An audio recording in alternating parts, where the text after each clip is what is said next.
Hey everybody. Ran into somebody today.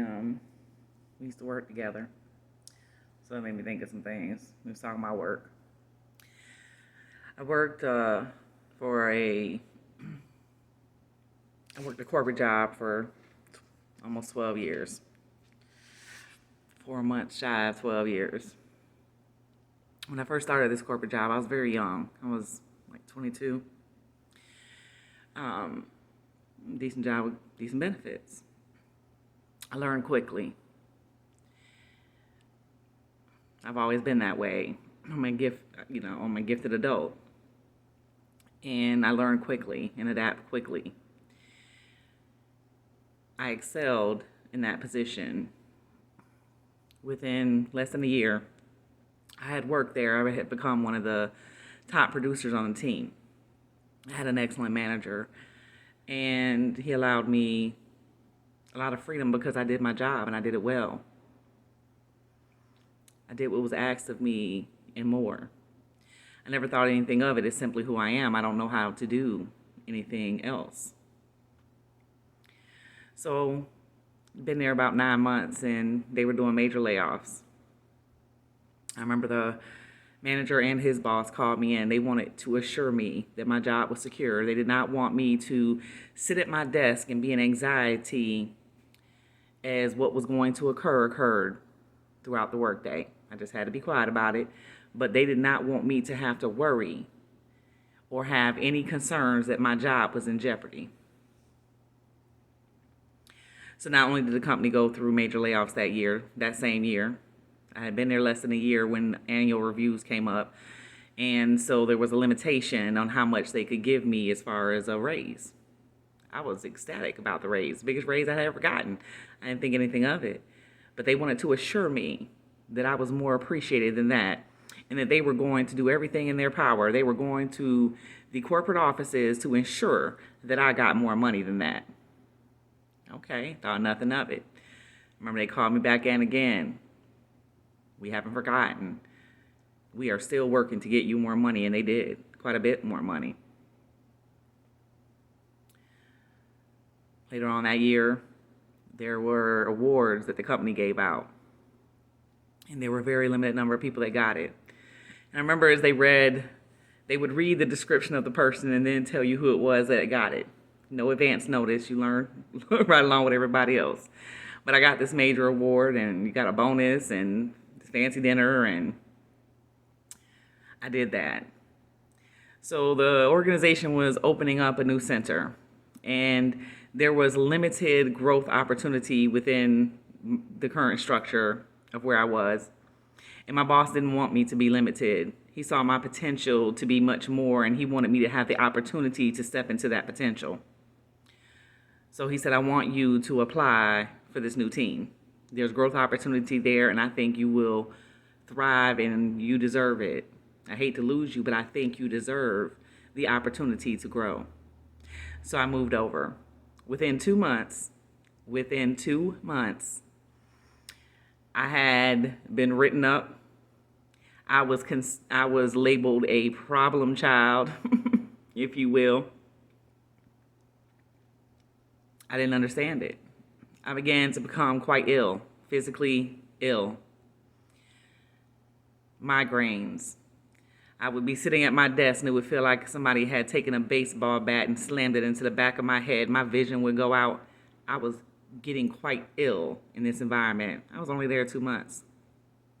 Now, when I first came to the team, this lady that ran the department had called me in and told me what an honor it was to have me and how grateful they were to have me on their team. 2 months later, this same woman was telling me that I had earned this problem maker reputation that I had, and that everything that they said about me was true.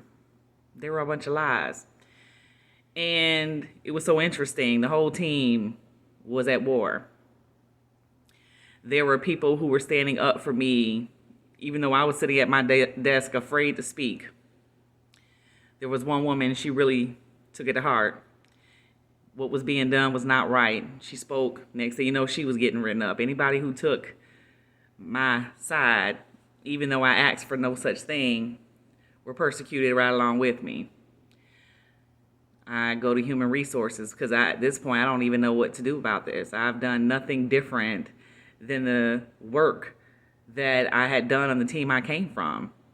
Same level of quality, the same level of production. My production didn't just stay the same, my production increased. I was producing 180% to 200% over what I was required to do, and I was doing it with 100% quality. But I had deserved this label that I had gotten. I got my third and final write-up. I remember going to this lady that ran the department, and I slid the final write-up to her. I'm in tears, mind you. And I don't even think, like I said, I'm about 23 at this point, almost 24. And I said, do you know what this is for? Yes, I know what it's for. Well, can you tell me what it's for? Well, I said, well, that's not what this says. And she didn't even read it. She's just standing her ground. She's backing her managers. I said, that's not what this said. Have you read this final write-up that you had to sign off on? Did you read this? And she read it and stopped. Well, hold on for a minute. She calls my supervisor over because we were in another building, so she has to call her over from the other building. She calls her in. Now, this supervisor wasn't all that bright. And she begins to question her. Well, did you do this and did you do that? But without the bolstering of the people who had gotten her to do what she did not know to answer anything but truthfully, because she didn't see anything wrong with what was going on. And when she answered truthfully about what this was about, all of these months of turmoil were about, I went on that team a whole 6 months. Like I said, within 2 months, they was writing me up, and I was a problem child. I think I might have been there 4 or 5 months. So the lady, she don't even know what to say at this point because she done signed off on some bullshit. She done signed and co-signed this bullshit that has been going on for months without bothering to check for herself. Human Resources had refused to be involved even though they were notified of what was going on. Nobody would intervene. So when this manager openly acknowledged what she had done, this woman dismissed me, sent me back, dismissed me, and called the manager in and closed the door. This had gone to the very head of Human Resources as well, mind you. Nothing was said, an apology, no acknowledgement of what they had done wrong. They simply moved me back to the department I had come from under a new manager. It was a godsend. This was the best manager to this day that I have ever worked under. I learned what leadership looks like, what it means to be treated as if I am valued and to have my skill set utilized. I worked under him and I thrived. I was anxious for months until I could step back into myself. Afraid to say anything for months. But all this time, my quality and my production had never wavered. This manager, he would have me do special projects for him. Sometimes it might be something I only had to do once. When my annual review came, there was not a single project that I had ever done for him that he had forgotten. I cried when he read that evaluation with me. Who is this person? I had forgotten to see myself in any positive lights. In those few short months, they had broken me down. I never quite physically or emotionally recovered from that period. But I began to do much better there. And again, there were positions that opened up that very rarely opened up. Remember, this was a department that had limited mobility to move upward. But this was a rare opportunity that these 3 positions had opened up that allowed for upward movement. And my team lead comes to me and he says, well, Melinda, I hate to lose you, but I think you deserve the opportunity to advance and to step into your potential. I think you should apply for this position. And I did.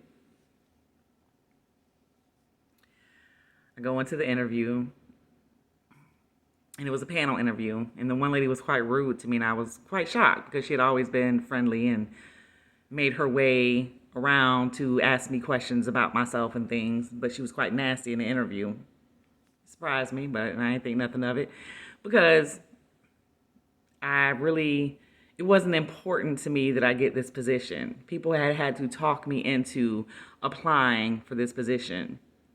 At this point, I was back in school working on my bachelor's. So in the interview, I told them that they asked me what my schedule availability was. And I told them, I have school this many days a week. I'm not willing to work past 5 o'clock. I have school. And so when they offered me the position, I accepted the position. And then they put me on a team with a manager who told me that I had to work late. They handled the California district, and I had to work late. And I said, well, I told you in my interview what my availability was. So there was a girl there that I had grown up with that happened to work there. And I remember her telling me, Melinda, sometimes you just have to take it. Don't turn this job down. Don't do it. So I listened to her, set of my own intuition, and I took it. And they could care less that I had to go to school, even though the person I replaced went to school and they made accommodations for her. They made my life very difficult. I came in and I would do my work in 2 hours and be done. Well, the remaining 6 hours was a very long day not to have enough work to do. So I asked for more work. They were not happy with me. I was told that I was used to being in a production-driven environment and I needed to adapt myself. I don't know how you make 2 hours of work stretch into 8, but apparently that was the norm. And this same lady, who I should have kind of caught the red flag, she was quite nasty to me in the interview, which I couldn't understand, but came to me all friendly like and asked me what's going on. I told her, like, my old department wanted to pay me overtime out of their budget to do work for them. They wouldn't allow it. They were very upset that I had even been offered it. When I took the job, it was supposed to come with a 15% increase in pay. But it was 2 months later, would be evaluation time. And so they cheated me out of my raise. My old boss, because I had worked in both departments during that year's evaluation time frame, was in on the meeting. He was not happy that they had done me that way. I told him, don't worry about it. It is what it is. We see what it is what it is. We just gonna deal with it and go on. But I went through so much. The next 7 years would be some challenging years. It would do the most devastating damage to my mental, emotional, and physical health than all the years of trauma as a child, I swear. I recognize now that my years of trauma made me vulnerable to those situations and those people. Without it, I would not have been an easy target. I will never forget it. But no matter what they did to me, they could not affect my work. My production, my quality of work, there was nothing that they could do that affected it. So they began to suggest to me that I had mental health issues and to suggest to me that I was unwell, and they did it quite frequently. I began to believe them because why would they tell me that? There must be something wrong with me if they would suggest that to me. Why would they suggest that to me? It never dawned on me. I knew nothing about narcissists then, not really. I mean, I had grown up with them, but on a conscious level, I was unaware of that type of abuse dynamic, and I was quite vulnerable to it. So eventually, I went to the point where I sought therapy. I eventually I was out of work on a 6-month leave of absence. They made me call them every week and wanted to know what my doctor said. I had no idea at the time that it was legal. Something in me should have known.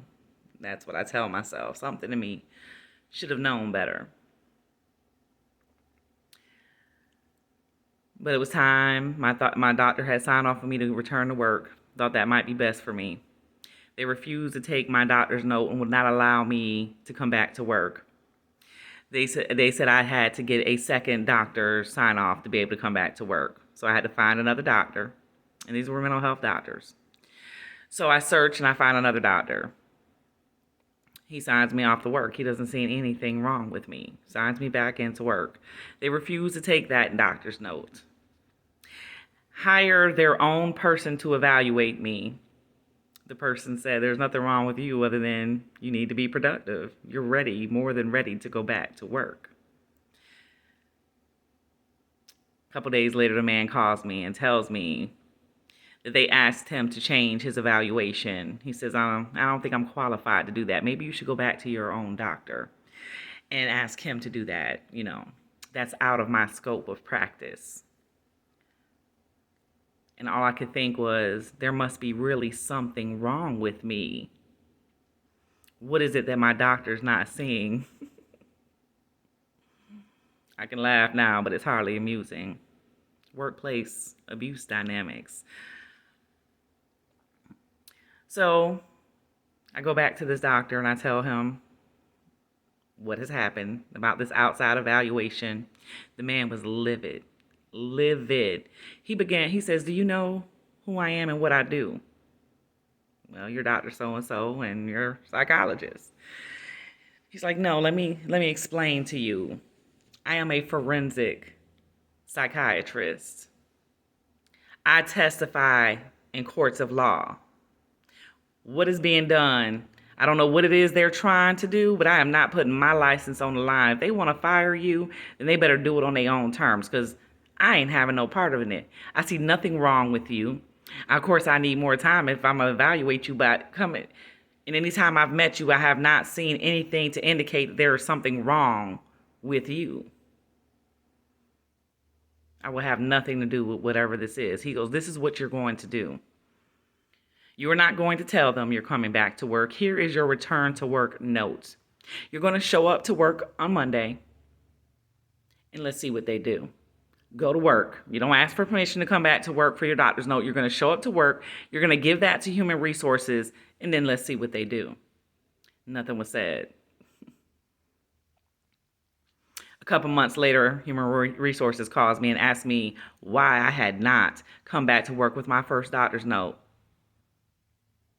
So I have a first doctor's note. You hired someone to evaluate me. Now you were playing dumb. But this doctor had awoken me. I now understood what was being done. They had less power over me at this point. So they let me go for a while. They let it go because I'm no longer that dumb and vulnerable person. I'm now challenging the things they're saying because my doctor is now directing me and telling me how exactly to question them.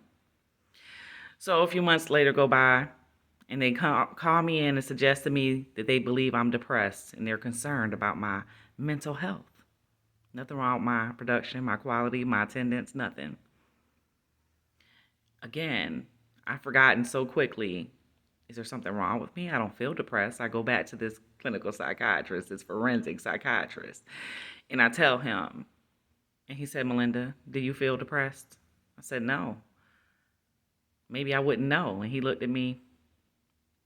He said, this is what I want you to do. I want you to go back to work, and I want you to ask them this is exactly how I want you to word it and exactly what I want you to ask them. I want you to ask them where they got their medical degree that would allow them to suggest to you anything about your mental health. And then I would like to know specifically what it is that they have a problem with, that they felt that they should suggest to you that you needed mental health care. I need some specific examples because I don't understand. I don't see a problem. So I'm going to need them to enlighten me with their psychiatry degree. So I go back and I ask them just that. Well, we'll let you know next time. They had no answers for me. It was the last time they called me in for that until I ended up on another team. And then that boss asked me. But then I didn't even have to go back to my doctor. I now understood, and I was able to challenge that for myself. Abusive work dynamics. When I tell you I know about it, I know about it. This ain't even the only work environment I could tell you about. But it was the one that gave me workplace PTSD. has caused me no end of strife and struggle. I ended up going to massage school later, and I did a lot of healing work. It was my last year there. I went to massage school at night, began to thrive and to heal. So when I graduated, I ended up with a small inheritance from my grandmother who had passed 12 years before. That inheritance had set an account that I wasn't allowed to touch for 12 years. And that 12 year came to fruition a few weeks after I graduated from massage school. I gave my notice and quit. Before I left, there was a young lady I thought would fill the role well. I recruited her, took her around to everybody, let her know who she was, and that I thought she might be a good replacement. She hadn't applied for the job, but I strongly recommended that she do so. They ended up hiring her, and she worked out well. It would be a couple years later before I would learn that this job had blacklisted me. No justification for it. Workplace abuse, narcissists in workplace thriving. A lot of those people are still there. Can you imagine the work culture? When those kind of people end up in positions of authority and power, the whole organization becomes toxic. When they're running the organization, what do you think goes on underneath? Do you think they empower and recruit the best talent? You think they really want somebody that threatens them, makes them feel somehow inferior? No, they're not going to keep those people around, so you're not going to keep the best talent around. You need to get rid of them at any cost, apparently. Workplace abuse, narcissists in workplaces. There's all kinds of ways. Some people aren't physically violent. There are narcissists that are more than willing to be violent. And then there are those that will win at any cost. And they play the game differently. Corporate America.